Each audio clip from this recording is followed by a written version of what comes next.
Hello crushers, welcome to day 34। I hope आपकी तैयारी बहुत ज़्यादा अच्छी चल रही हो, क्योंकि आज हम एक बहुत ही स्कोरिंग टॉपिक स्टार्ट करने वाले हैं। पूरा का पूरा चैप्टर इलेक्ट्रोमैग्नेटिक वेव्स। बहुत ही आसान है, फॉर्मूला बेस्ड क्वेश्चंस आते हैं और आते ही आते हैं। उसमें आप नंबर्स यूँ चुटकियों में निकाल सकते हो। लेकिन उससे पहले हम हमारा जो कल का टॉपिक था ऑल्टरनेटिंग करंट, उसके दो छोटे छोटे टॉपिक बच गए थे, ट्रांसफॉर्मर्स एंड एलसी ऑसिलेशंस, उसको देख लेंगे। उसके बाद हम आ जाएंगे इलेक्ट्रोमैग्नेटिक वेव्स का फर्स्ट टॉपिक, जो है हमारा इंड्यूस्ड करंट। क्या होता है इंड्यूस्ड करंट, उसको किस तरीके से उसके कारण मैग्नेटिक फील्ड की कैलकुलेशंस करनी होती है, सारी चीज़ें देखेंगे। उसके बाद हम आ जाएंगे मैक्सवेल्स इक्वेशन।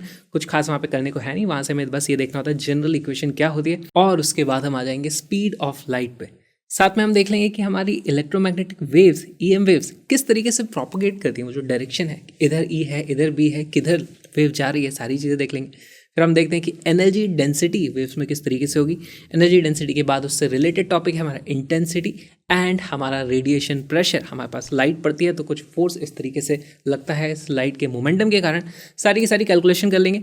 लास्ट में हम देखेंगे हमारा इलेक्ट्रोमैग्नेटिक स्पेक्ट्रम, और उस पर बेस भी कुछ क्वेश्चन सॉल्व करने वाले हैं। आज बहुत सारी वैरायटी के क्वेश्चन हैं, लेकिन आप देखोगे सारे के सारे बहुत ही आसान है, चुटकियों में सॉल्व हो जाते हैं। तो स्कोरिंग टॉपिक भी ये कहलाएगा, क्योंकि इसमें सारे के सारे छोटे छोटे बहुत सारे कॉन्सेप्ट्स हैं, सारे के सारे आज देखने वाले हैं। इसके बाद हम नेक्स्ट टॉपिक स्टार्ट करने वाले हैं, जो है रे ऑप्टिक्स।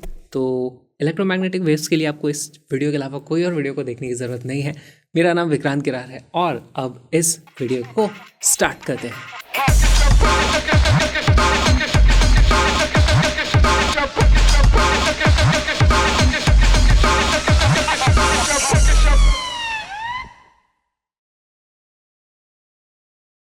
ट्रांसफॉर्मर्स हमारे पास इस तरीके से एक सॉफ्ट आयरन की ऑब्जेक्ट होती है, और उसमें इस तरीके से वाइंडिंग कर दी जाती है, इस तरफ भी और इस तरफ भी।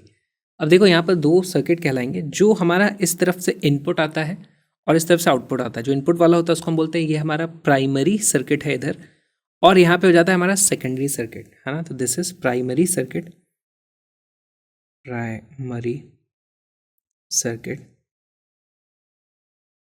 और दूसरा वाला हो जाएगा हमारा सेकेंडरी सर्किट।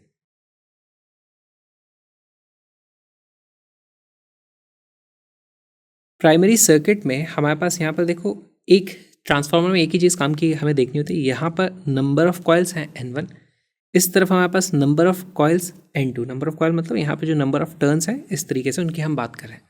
ऑलराइट, अब देखो इसमें हम क्या करते हैं, यहाँ पर कुछ इनपुट वोल्टेज अप्लाई किया जाता है, और क्योंकि ये प्राइमरी साइड है, इस तरफ की सारी चीज़ों को मैं 1 बोलूँगा, इस तरफ की सारी चीज़ों को 2 बोलूँगा। तो इसको मैं बोलूँगा दिस इज V1, या फिर इसी को हम लिख सकते हैं दिस इज इनपुट, जो हो जाएगा V1, हमने वोल्टेज अप्लाई किया। सिमिलरली इन दो वायर्स पे हमें मिलेगा आउटपुट, और इस तरफ हमारे पास जो आउटपुट वोल्टेज मिलेगा उसकी वैल्यू हो जाएगी V2।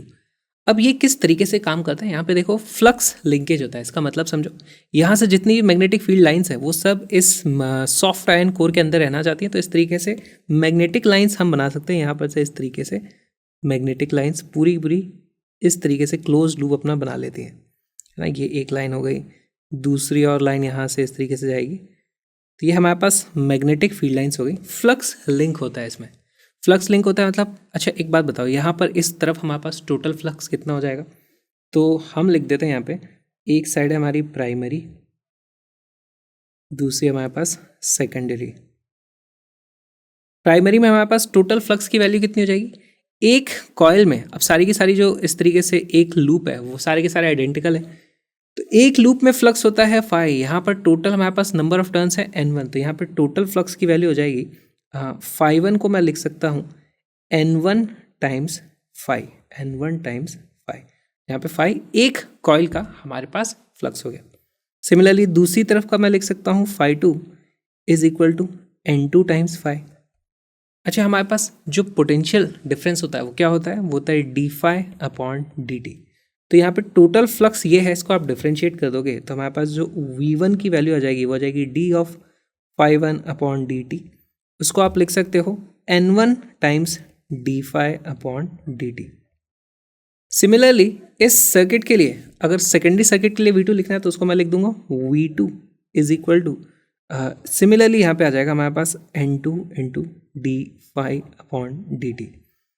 अब ये जो d phi upon D t है तो दोनों में सेम है ना। किसी भी कॉइल में किस तरीके से मैग्नेटिक फील्ड्स के कारण हमारे पास फ्लक्स चेंज हो रहा है वो हर एक कॉइल में सेम होने वाला है। तो यहाँ पे आप देखोगे V1 by N1 is equal to V2 by N2 आ जाता है, या फिर आप लिख सकते हो V2 bye V1 is equal to क्या आ जाएगा वो N2 डिवाइडेड बाय N1, और ये बहुत ही इंपॉर्टेंट फॉर्मूला हमारे पास आ जाता है। अब देखो N2 बाई N1 क्या चीज़ है, N2 मतलब यहाँ पे कितने टर्न्स थे, यहाँ पे कितने टर्न्स हैं, वो N1 हो जाता है। तो ये तो उस पर्टिकुलर ट्रांसफार्मर की प्रॉपर्टी होगी जिस वक्त बनाया होगा कि भाई इस तरफ मेरे को 100 टर्न रखना है, इस तरफ 50 टर्न रखना है।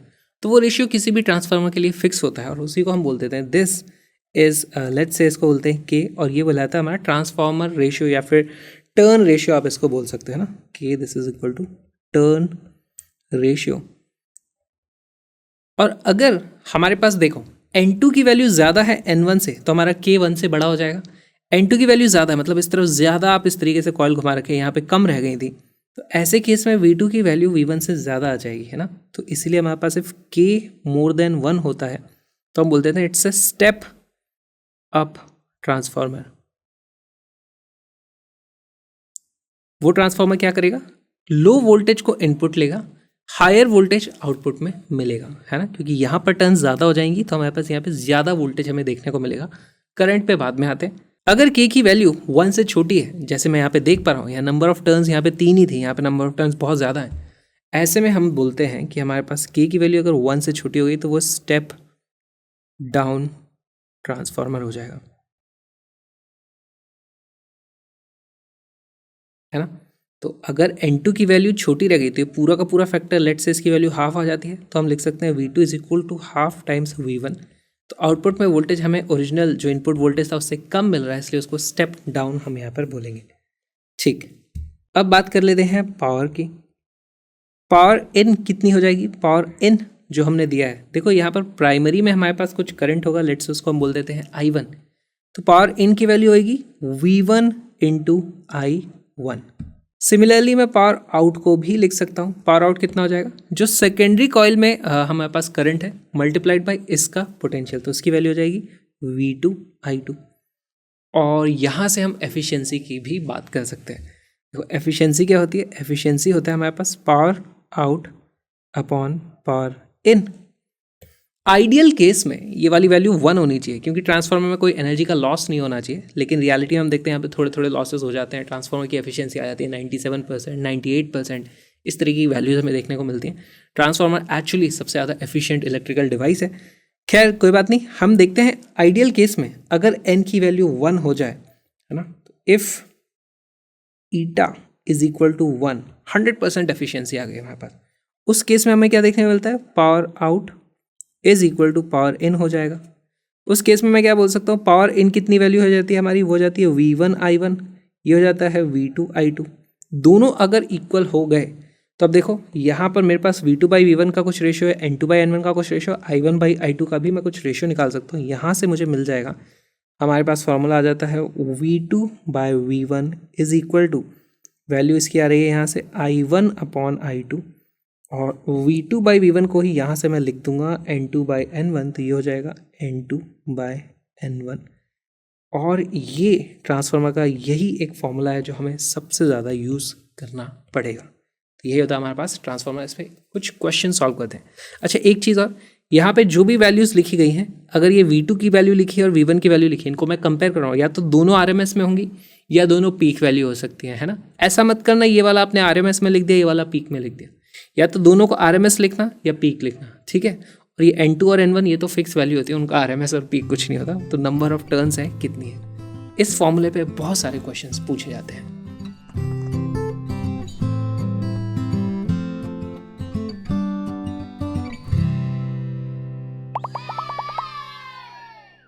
A common transistor radio set requires 12 volt DC for its operation. The DC source is constructed by using a transformer and a rectifier circuit which are operated at 220 volt AC on standard domestic AC supply. The number of turns of secondary coil are 24, then the number of turns of the primary are. तो देखो हमारे पास होता क्या है, हमारे पास घर में जो सप्लाई है वो है 220 वोल्ट पे और वो आती है 50 हर्ट्ज पर। अब हमारे पास जो रेडियो है, रेडियो चलता है हमारे पास कितने पे, 12 वोल्ट पे। अब हमें यहाँ पर करना क्या पड़ेगा, हमें यहाँ पे स्टेप डाउन करना है, हमें वोल्टेज की वैल्यू कम करनी है। साथ में ये AC है, AC को DC भी करना पड़ेगा क्योंकि ये डायरेक्ट करंट पे चलने वाला रेडियो है। तो देखो ये है हमारे पास AC, ये है हमारे पास DC। अब सीधे आप DC में नहीं जा सकते, ट्रांसफार्मर से हमें ऑल्टरनेटिंग इनपुट मिलता है, ऑल्टरनेटिंग ही आउटपुट भी मिलता है। तो हमारे पास देखो यहाँ पर इस तरीके से कुछ ट्रांसफार्मर होगा, इस तरीके से, और इसमें हमारे पास कुछ नंबर ऑफ टर्न्स होंगे यहाँ पर N1, यहाँ पर हमारे पास कुछ होंगे नंबर ऑफ टर्न्स इस तरीके से N2। पहली बात तो मुझे एक चीज़ दिख रही है कि मुझे स्टेप डाउन करना है ना, यहाँ पर भी 12 वोल्ट ही होना चाहिए, ये होगा मेरे पास 12 वोल्ट AC। और फिर उसके बाद मैं यहाँ पर लगाऊंगा कुछ तो मशीन मुझे लगानी पड़ेगी जो काम करेगी वहाँ पे रेक्टिफिकेशन का, जिसको हम पढ़ने वाले सेमीकंडक्टर्स में पढ़ लेंगे। तो फिर यहाँ से हमें मिलता है 12 वोल्ट DC, राइट। तो हमें 220 वोल्ट को 12 वोल्ट AC में कन्वर्ट करना है, उसके आगे की चीज़ों को देख लिया जाएगा। ये जो वैल्यू थी ये क्या थी, हमारी RMS, ये भी होगा हमारा RMS, और RMS से ये 12 वोल्ट कांस्टेंट कैसे बनाया जाता है, वो रेक्टिफायर की प्रॉब्लम है, वो हमारी प्रॉब्लम नहीं है, वो चीज़ें हमें नहीं करनी होती है, हमें सिर्फ ये चीज़ करनी है। तो उसके लिए हमारे पास कुछ टर्न्स का रेशियो देखना है।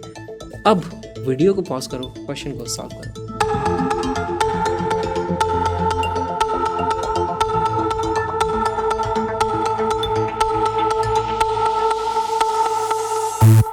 इसका करेक्ट आंसर है 440 टर्न। कैसे आया, देखो हमारे पास N2 यानी कि सेकेंडरी जो नंबर ऑफ टर्न्स हैं सेकेंडरी सर्किट में, उसकी वैल्यू दी हुई है 24।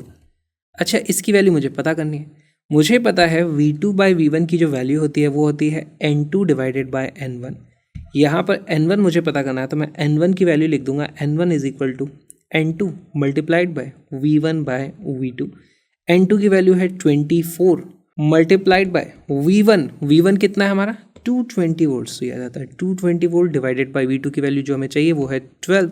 ये कट जाएंगे इस तरीके से, और 220 इंटू 2 हो जाता है हमारा 440 टर्न्स, 440 बन जाता है हमारा correct answer.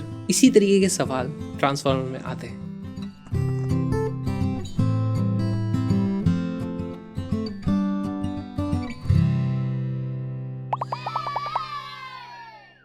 A transformer has turn ratio 2 and input power of 360 watt.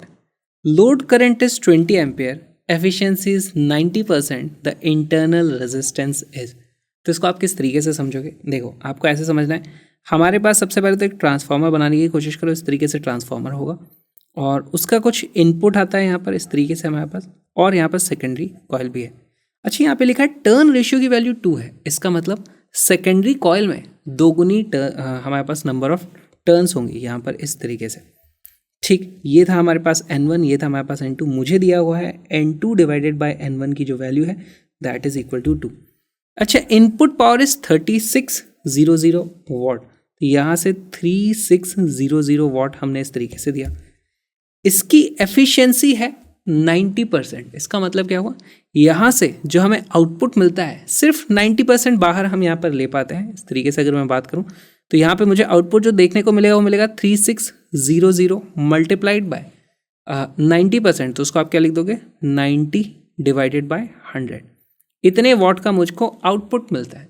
तो बचा हुआ 10 वॉट कहाँ गया होगा, कोई मुझे बता सकता है? वो ज़रूर इसमें कहीं ना कहीं हीट के फॉर्म में डिसिपेट हो गया होगा। तो हमारे पास कुछ एनर्जी डिसिपेट हुई है। अच्छा, वो जो डिसिपेट हुई है आप उसको लिख सकते हो I²R, और इस तरीके से आप उसको सॉल्व कर पाओगे। तो यहाँ से आपको रेजिस्टेंस मिल जाएगा, इंटरनल रेजिस्टेंस। इसमें अब सवाल उठता है कि भाई करंट भी हमारे पास दो होंगे, एक करंट यहाँ होगा, दूसरा करंट यहाँ होगा। तो I²R को अगर मैं इक्वेट कर दूंगा, जो पावर लॉस है, दोनों करंट के मैग्नीट्यूड अलग अलग आने वाले हैं, ये चीज़ भी हम देख सकते हैं यहाँ पर। तो कौन से वाले को हमें लेना चाहिए, इसको कंसिडर करें या फिर इसको कंसिडर करें? तो इसमें आपको हमेशा आउटपुट वाले को कंसिडर करना है। क्यों आउटपुट वाले को कंसिडर करना है? क्योंकि यहाँ जो इनपुट है उसके लिए तो पूरा का पूरा लोड है ना, इसने जितनी भी पावर ली वो उसके लिए लोड है। यहाँ पे इसको कुछ पावर देनी थी, लेकिन अब ये एक इंटरनल रेजिस्टेंस यहाँ पे इस तरीके से आपको अज्यूम करना पड़ेगा। इंटरनल रेजिस्टेंस इस कॉइल का था और उसके कारण यहाँ पर ये थोड़ा सा यहाँ पे एक्चुअली पोटेंशियल ड्रॉप भी हो जाएगा, है ना। एग्जैक्टली उसको उतना पोटेंशियल मिलेगा भी नहीं। तो आप इसको इस तरीके से सॉल्व करो कि यहाँ पर एक रेजिस्टर लगा होगा और ये आर हमें पता करना है। किस तरीके से पता कर सकते हैं वो वीडियो को पॉज करो, क्वेश्चन को सॉल्व करो।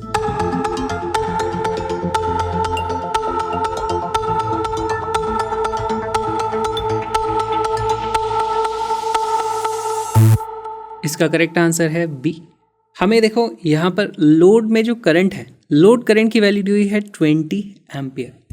हमारे पास पावर लॉस उसकी वैल्यू आ जाती है 3600 मल्टीप्लाइड बाय 10/100, है ना, इतना लॉस हुआ है, 90/100 डिलीवर हो गया है, is equal to I square times are.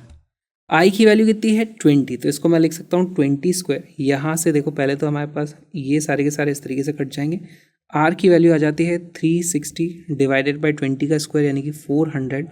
इसकी वैल्यू आ जाती है 36/40 यानी कि 9/10 विच इज इक्वल टू 0.9 ओम।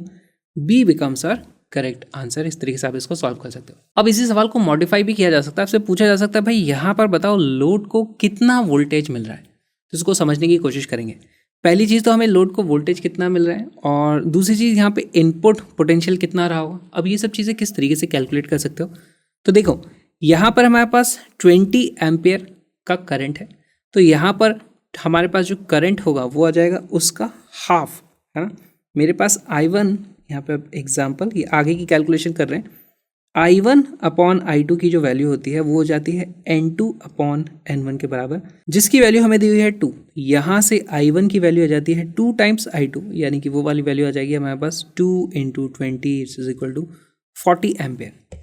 अब एक बात बताओ, यहाँ पर हमारे पास 40 एम्पेयर का करंट है, तो यहाँ पर हमारे पास पोटेंशियल कितना होगा, पोटेंशियल और करंट को मल्टीप्लाई करने से ही तो पावर आता है। तो हमारे पास V1 × I1 की जो वैल्यू है वो दी हुई है 3600 वॉट। यहाँ से मुझे V1 की वैल्यू मिल जाती है 3600 डिवाइडेड बाय 40, ये आ जाता है मेरे पास इस तरीके से 90 वोल्ट हमारे पास यहाँ पर पोटेंशियल है। अच्छा 90 वोल्ट यहाँ पर था, 90 वोल्ट था, तो यहाँ पर हमारे पास इस जगह पे पोटेंशियल कितना रहा होगा, V2 की जो वैल्यू आ जाती है वो आ जाएगी N2 upon N1 times V1, उसकी वैल्यू आ जाएगी 2 × 90 which is equal to 180 volt. 180 volt यहाँ पर है, हमें यहाँ पर चाहिए लोड पे, यहाँ पे कोई वैल्यू ऑब्जेक्ट रखी होगी जो लोड की तरह काम कर रही होगी, उसके लिए कितनी मिलेगी। तो उसके लिए देखो हमारे पास V लोड, उसको मैं बोलूँगा V load will be equal to V2 minus I2R, तो उसकी वैल्यू आ जाती है 180 माइनस करंट की वैल्यू कितनी है 20, रेजिस्टेंस की वैल्यू निकल के आई है 0.9 निकल के आई थी, तो ये आ जाएगा 0.9 × 2 ये 18 हो जाएगा, 180 माइनस 18 हो जाएगा 162 will be equal to 162 volt. हमें यहाँ पर लोड के अक्रॉस इतना वोल्टेज देखने को मिलेगा, ये भी आपसे सवाल पूछा जा सकता था।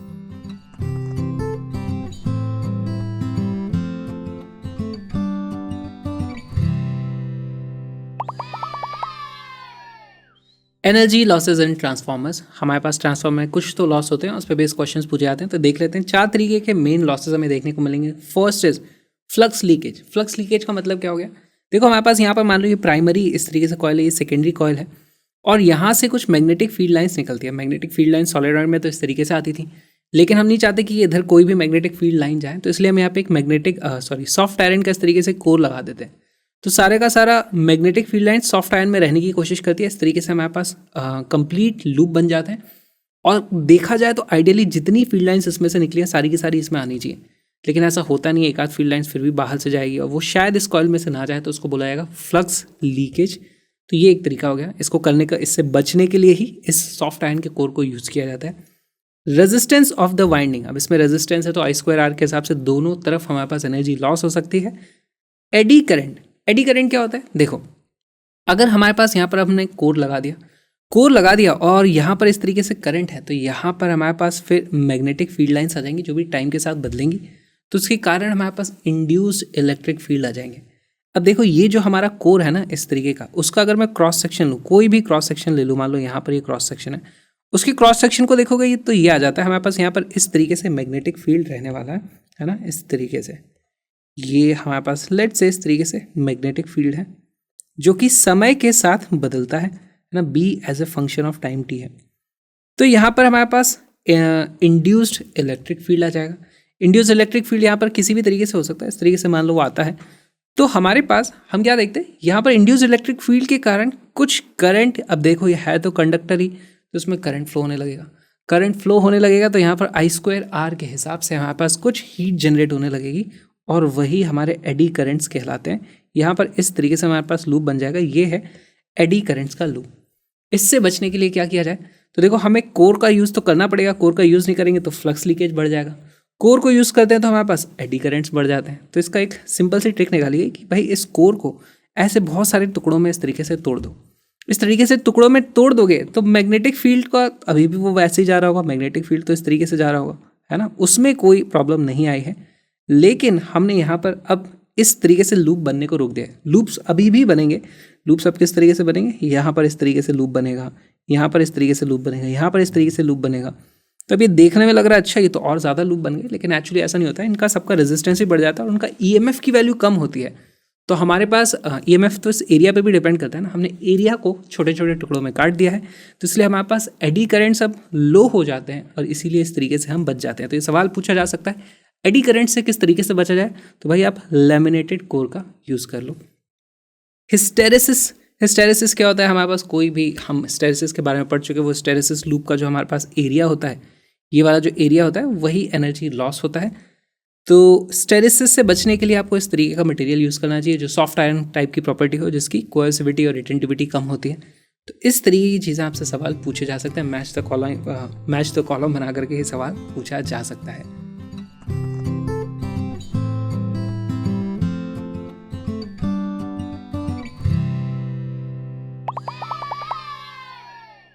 एल सी ऑसिलेशंस, हमारे पास एक एल यानी कि इंडक्टर है, एक सी यानी कि कैपेसिटर है। तो इस तरीके से हमारे पास एल एंड सी का कॉम्बिनेशन आ जाता है।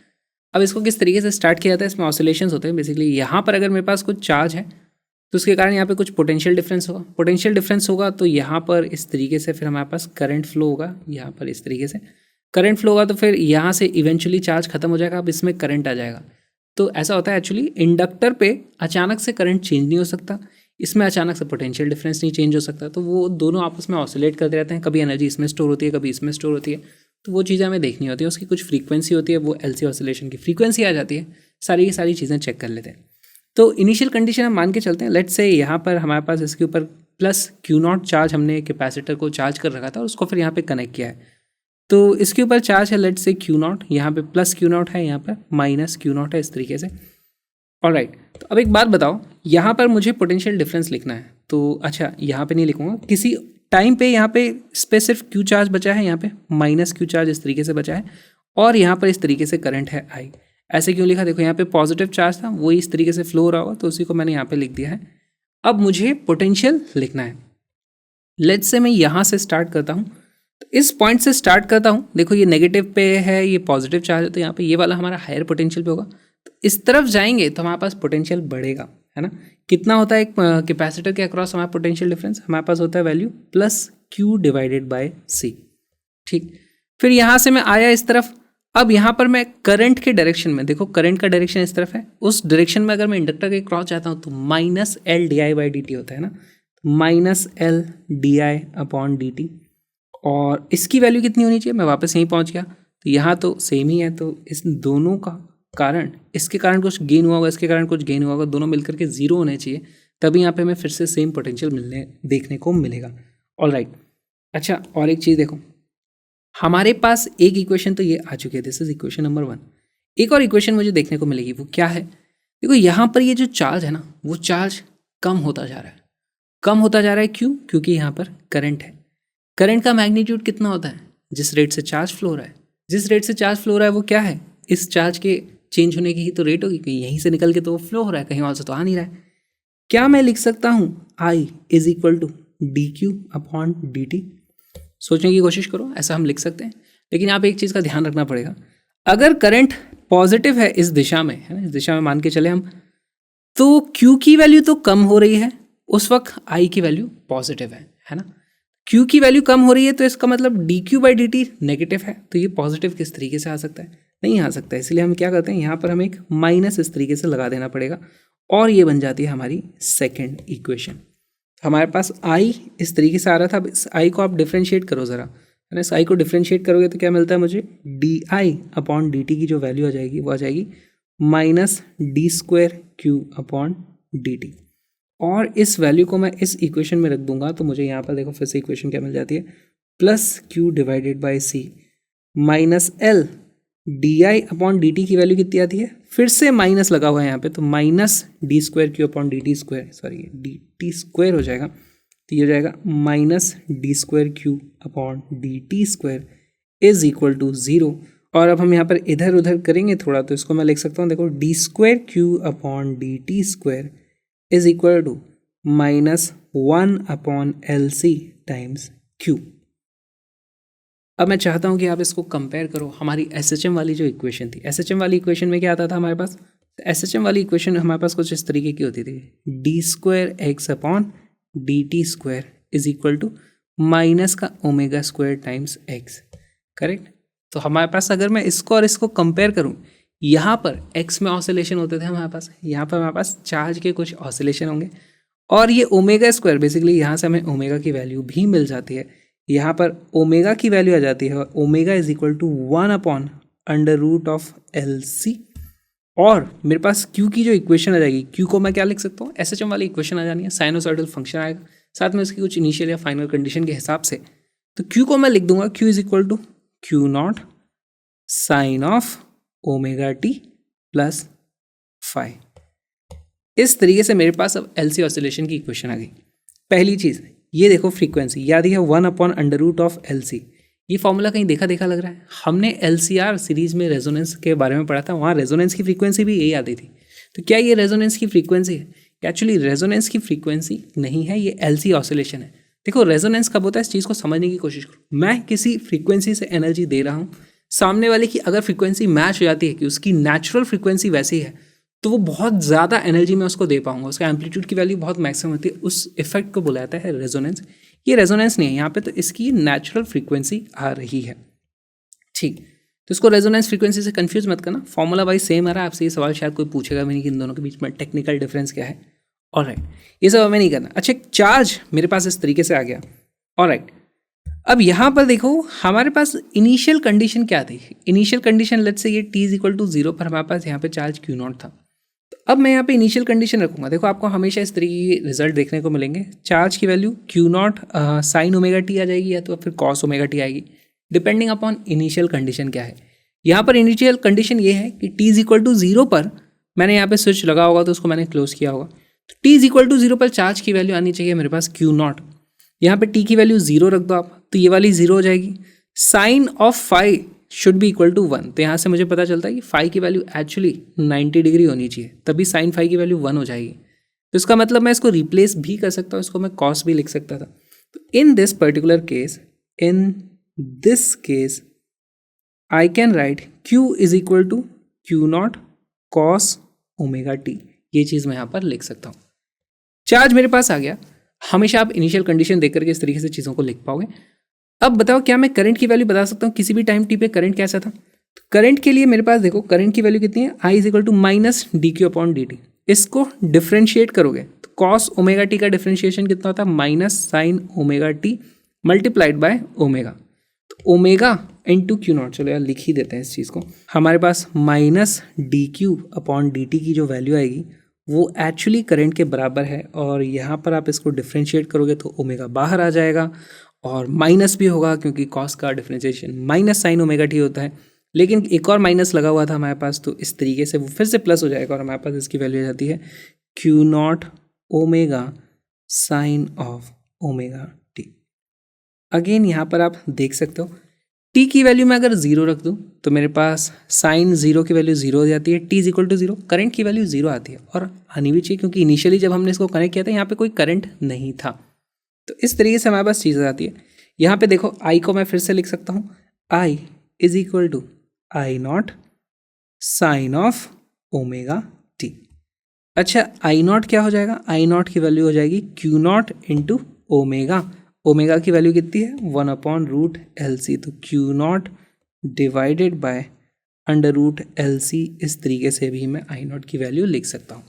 तो अब से आपको यही देखना है, आपको हमेशा एल सी सर्किट दे दिया जाएगा, उसमें या तो इनिशियल कंडीशन क्या दी जाएगी कि यहाँ पे मेरे पास कुछ चार्ज था। दूसरा तरीका ये हो सकता है कि आपको बोल दिया यहाँ पे इस तरीके से एक सर्किट था प्राइमरी, जिसमें हमारे पास यहाँ पे एक बैटरी लगी हुई थी, एक रजिस्टर था, उसके कारण इसमें इनिशियली कुछ करंट है आई नॉट, फिर हमने यहाँ से स्विच को डिस्कनेक्ट करके इधर लगा दिया, अब यहाँ पे ऑसिलेशन होते हैं। उस केस में t इज इक्वल टू 0 पे इस पर कोई चार्ज नहीं रहेगा, लेकिन t इज इक्वल टू 0 पे हमारे पास कुछ करंट जरूर रहेगा, उसको हम बोलेंगे भाई अब हमारे पास इनिशियली करंट है। उस केस में मैं I की वैल्यू क्या लिखूंगा, I is equal to I naught cos omega t, क्योंकि t इज इक्वल टू 0 पे करंट की वैल्यू आई नॉट के बराबर आनी चाहिए। तो अपने आप चार्ज की इक्वेशन क्या बन जाएगी, बन जाएगी charge Q is equal to q not sine omega t, और आपके पास इक्वेशन आ गई। फिर आप वैल्यूज़ निकाल के सॉल्व कर सकते हो। तो उनका एम्पलीट्यूड क्या होते हैं वो सारी चीज़ें भी अभी हम देख लेंगे। हमें ये समझ में आना चाहिए कि ऑसिलेशंस किस तरीके से हो रहे हैं, कभी ये वैल्यू पीक है, कभी ये वैल्यू पीक है, दैट्स इट।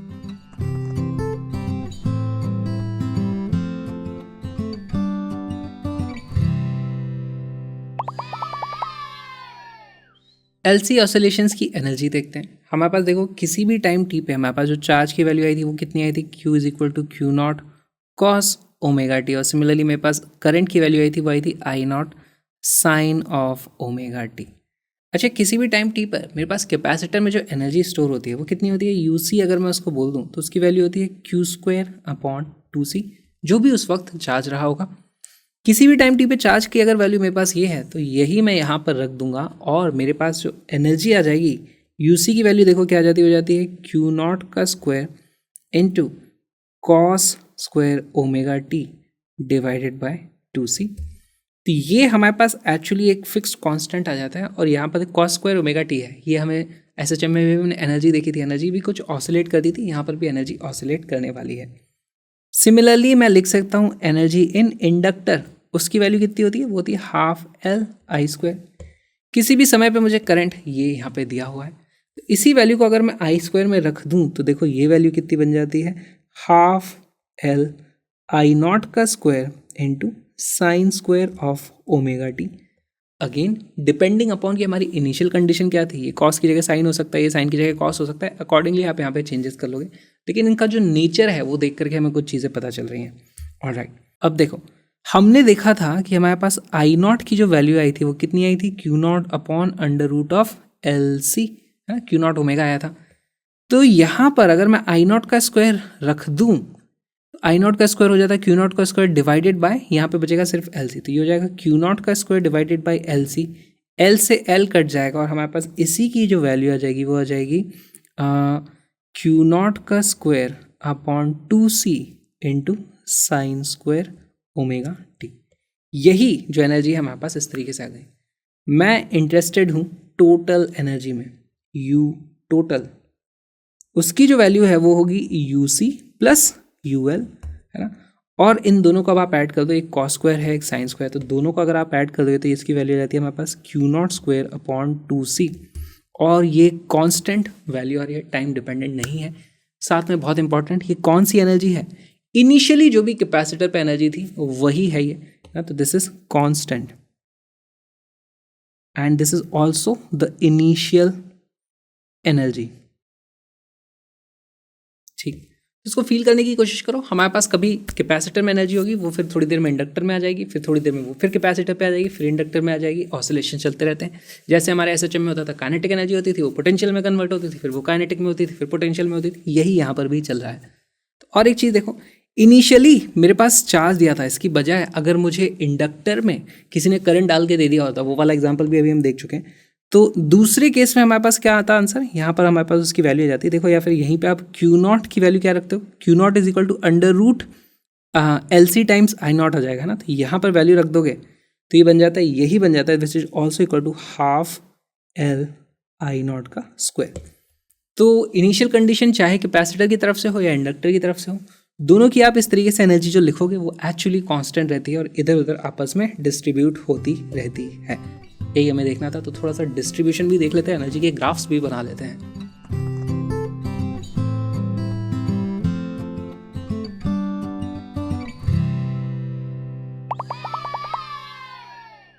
एलसी ऑसिलेशंस के ग्राफ्स देख लेते हैं। तो यहाँ पर देखो हमने स्टार्ट किया, लेट से इस जगह से या फिर इस जगह से, कहीं से भी आप स्टार्ट कर सकते हो। एक किसी भी टाइम पे मेरे पास इसके ऊपर चार्ज होगा क्यू नॉट, यहाँ पर होगा माइनस क्यू नॉट। इस वक्त हमारे पास करंट की जो वैल्यू होती है, आई की वैल्यू कितनी होती है, आई इज इक्वल टू 0। फिर थोड़ी देर बाद क्या होता है, ये चार्ज यहाँ से फ्लो होने लगता है, फ्लो होते होते यहाँ पे चार्ज खत्म हो जाता है, हमारे पास फिर इसमें कुछ करंट आ जाता है, जो करंट की मैक्सिमम वैल्यू के बराबर होता है वो होती है आई नॉट, इस तरीके से। ना, ये हमारे पास इस तरीके से आई नॉट करंट हो जाएगा। चार्ज की वैल्यू अब 0 हो चुकी है। फिर क्या हो जाएगा, अब इंडक्टर में करंट है तो करंट अब भी फ्लो होता रहेगा, और करंट फ्लो होता रहेगा, अब यहाँ पर चार्ज इकट्ठा हो जाएगा। फिर से थोड़ी देर बाद हम देखते हैं करंट की वैल्यू 0 हो जाती है, आई की वैल्यू फिर से हो जाती है 0, आई इज इक्वल टू 0। और अब यहाँ पर हमारे पास देखो चार्ज इधर से फ्लो होते होते इधर आ गया, तो जो पॉजिटिव चार्ज पहले ऊपर वाली प्लेट पे था अब वो नीचे वाली प्लेट पे आ जाएगा। इस तरफ हो जाता है प्लस क्यू नॉट, इससे हो जाता है माइनस क्यू नॉट। अभी यहाँ पर चार्ज इकट्ठा हो गया, पोटेंशियल डिफरेंस के कारण फिर से इस तरीके से करंट आता है। अब की बार करंट हमारे पास इस तरीके से आता है, ये है ना। और थोड़ी देर में हम देखते हैं करंट आते आते फिर यहाँ पे चार्ज की वैल्यू खत्म हो जाती है, पूरी की पूरी एनर्जी इंडक्टर में चली जाती है। तो हम बोलते हैं यहाँ पर फिर से हमारे पास करंट की मैक्सिमम वैल्यू आ जाएगी, जो कि आई नॉट के बराबर है, इस तरीके से आई नॉट, और क्यू की वैल्यू फिर से यहाँ पर 0 हो चुकी है। अब यहाँ पर इस तरीके से करंट जा रहा था, तो करंट जा रहा था तो फिर यहाँ पे चार्ज इकट्ठा हो जाएगा, यहाँ पे नेगेटिव चार्ज इकट्ठा हो जाएगा, हम फिर से यहाँ पे पहुँच जाएंगे। तो इस तरीके से हमारे पास एलसी ऑसिलेशन में टोटल चीज़ें होती रहती हैं। अब आप देखोगे यहाँ पे ये पूरी की पूरी साइकिल में हमें टाइम कितना लगता है, टाइम पीरियड के बराबर, 1 टाइम पीरियड के बराबर। क्या आप टाइम पीरियड की वैल्यू बता सकते हो? टाइम पीरियड यहाँ पर हमारे पास जो होता है, टाइम पीरियड की वैल्यू हो जाएगी 2π/ओमेगा। ओमेगा की वैल्यू कितनी होती है, 1/√LC, तो इसको हम लिख सकते हैं 2π/√LC, इस तरीके से मैं लिख सकता हूँ। ऑलराइट, अब किसी भी जगह से आप स्टार्ट करो, लेट्स से मैं यहाँ से स्टार्ट करता हूँ, तो ये हो जाता है मेरा t इज इक्वल टू 0। अगर t की वैल्यू 0 है तो यहाँ पे हम क्या देखते हैं, हमारे पास करंट की वैल्यू 0 है, चार्ज की मैक्सिमम वैल्यू है। तो अब मैं ग्राफ बनाऊंगा, पहले यहाँ पे करंट और चार्ज के, यहाँ पे है ये मेरे पास करंट का ग्राफ है, ये मेरे पास चार्ज का ग्राफ है।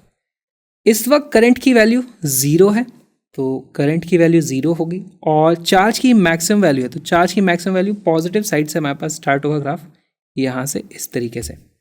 फिर यहाँ से जब हम इधर आ जाते हैं तो ये टोटल साइकिल में टाइम पीरियड t लगता है, यहाँ पे हम आ चुके हैं, कितना हो गया t/4, है ना। फिर ये हो जाएगा 2t/4, टाइम की भी वैल्यू लिख देते हैं, t इज इक्वल टू 0, ये है हमारा t is equal to t/4, ये हो जाएगा हमारा t is equal to 2t/4, या फिर उसको मैं t/2 भी लिख सकता हूँ। ये हो जाएगा t is equal to 3t/4, ये हो जाएगा हमारे पास टाइम पीरियड कितना, 0, या फिर 4t/4, यानी कि एक टाइम पीरियड के बराबर हो गया, तो हम उसको फिर रीसेट कर सकते हैं। तो देखो यहाँ पर चार्ज की वैल्यू मैक्सिमम से स्टार्ट होती है, और ये मेरे पास देखो ये है t/4, 2t/4, 3t/4, ये यहाँ से हमारे पास एक्चुअली चार्ज कुछ इस तरीके से जाएगा। वापस हम ओरिजिनल पे जब आ जाएंगे चार्ज की, फिर से वही वैल्यू हो जाएगी। चार्ज का वेरिएशन हमारे पास कुछ इस तरीके से होता है, ग्राफ साइनोसॉइडल आएगा, ये इस तरीके से। करंट के बारे में देखिए, करंट इनिशियली 0 है, और यहाँ पर उसकी मैक्सिमम वैल्यू हमें देखने को मिल रही है, और यहाँ पर इस तरीके से 0 से स्टार्ट होगा, कुछ ऐसा देखने को मिलेगा हमें आपको करंट, है ना। ये हमारा करंट का ग्राफ हो गया। डिपेंडिंग अपॉन हमने करंट का डायग्राम में इस तरीके से मार्क किया है तो ग्राफ ऐसा आता है। अगर मैं करंट की मार्किंग इस तरीके से रखता तो फिर वो उसको माइनस भी आप बोल सकते हो, ठीक है। तो इस तरीके से आपको चीज़ें देखनी है।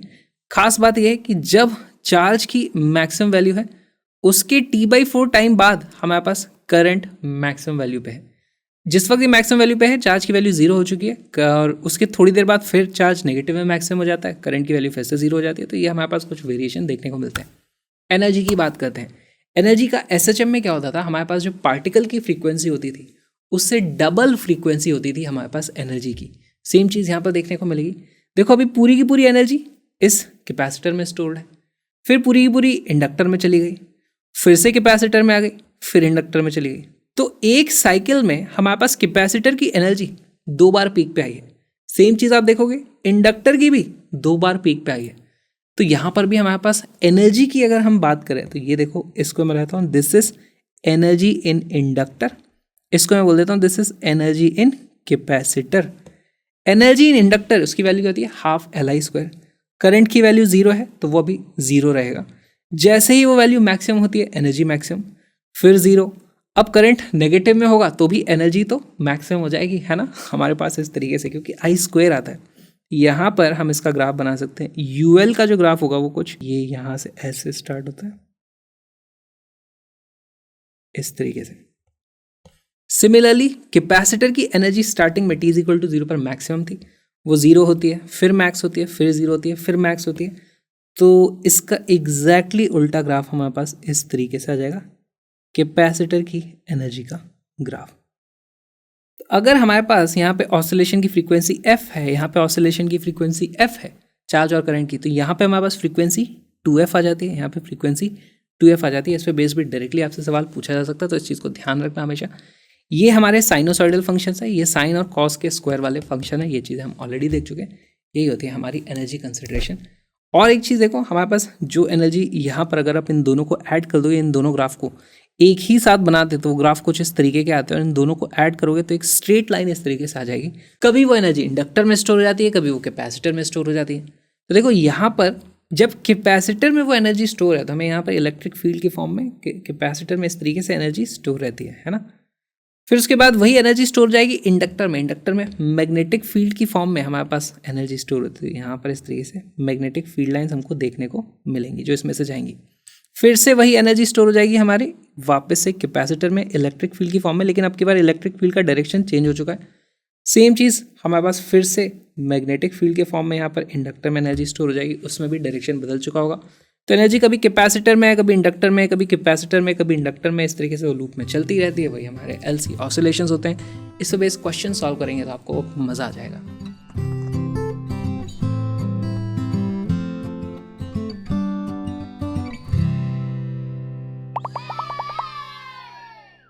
A fully charged capacitor C with initial charge Q0 is connected to a coil of cells inductance L at t is equal to 0. The time at which the energy is stored equally between the electric and magnetic field is। बहुत ही अच्छा सा ये सवाल है। देखो हमारे पास initially capacitor charge है, तो यानी सारी की सारी एनर्जी कैपेसिटर में स्टोर्ड है ना। तो ये अगर मैं ग्राफ बनाऊँ, यूसी की बात करूँ तो कैपेसिटर में ये रही एनर्जी इस तरीके से, ऐसे हमारे पास एनर्जी कैपेसिटर की कम होकर के इंडक्टर में आती है, वापस कैपेसिटर में स्टोर हो जाती है। ये हमारे पास इंडक्टर की एनर्जी है। इंडक्टर की एनर्जी की बात करूँ तो ये आती है हमारे पास, ये आ गई हमारे पास UL। किस टाइम पर हमारे पास एनर्जी दोनों में बराबर है, एनर्जी यहाँ भी बराबर है, यहाँ भी बराबर है, लेकिन हमें तो पहला वाले टाइम की बात की होगी। तो देखो ये वाला हमारे पास जो टाइम है, ये टाइम t मुझे पता करना है। तो इसको आपको किस फॉर्म में पता करोगे, आपको टाइम पीरियड निकालना आता है। टाइम पीरियड की फॉर्म में आपको आंसर निकालना है, टाइम पीरियड का कितना ये फ्रैक्शन है। बहुत ही अच्छा सवाल हो गया है। वीडियो को पॉज करो, क्वेश्चन को सॉल्व करो।